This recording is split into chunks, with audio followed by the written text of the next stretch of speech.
पौराणिक कथा के अनुसार एक समय शनिदेव भगवान शंकर के धाम हिमालय पहुंचे।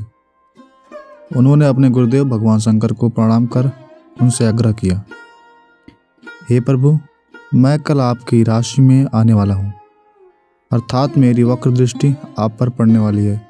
शनिदेव की बात सुनकर भगवान शंकर हतप्रभ रह गए और बोले, हे शनिदेव, आप कितने समय तक अपनी वक्र दृष्टि मुझ पर रखेंगे? शनिदेव बोले, हे नाथ, कल सवा प्रहर के बाद आप पर मेरी वक्र दृष्टि रहेगी। शनिदेव की बात सुनकर भगवान शंकर चिंतित हो गए और शनि की वक्र दृष्टि से बचने के लिए उपाय सोचने लगे। शनि की दृष्टि से बचने हेतु अगले दिन भगवान शंकर मृत्यु लोक आए। भगवान शंकर ने शनिदेव और उनकी वक्र दृष्टि से बचने के लिए एक हाथी का रूप धारण कर लिया।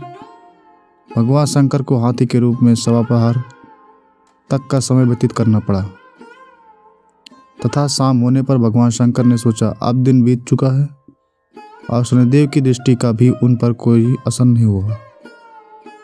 इसके उपरांत भगवान शंकर पुनः कैलाश वापस लौट आए।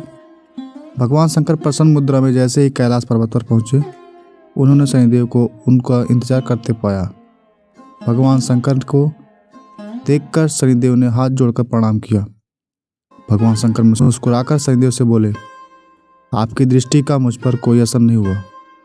यह सुनकर शनिदेव मुस्कुराए और बोले, मेरी दृष्टि ने तो देव बच नहीं सकते और ना ही मानव बच सकते हैं, यहाँ तक कि आप भी मेरी दृष्टि से नहीं बच पाए। यह सुनकर भगवान शंकर आश्चर्यचकित रह गए। शनिदेव ने कहा, मेरी ही दृष्टि के कारण आपको सवा प्रहर के लिए देव योनि को छोड़कर पशु रूप में जाना पड़ा। इस प्रकार मेरी वक्र दृष्टि आप पर पड़ गई और आप इसके पात्र बन गए। शनिदेव की न्यायप्रियता देखकर भगवान शंकर प्रसन्न हो गए और शनिदेव को हृदय से लगा लिया।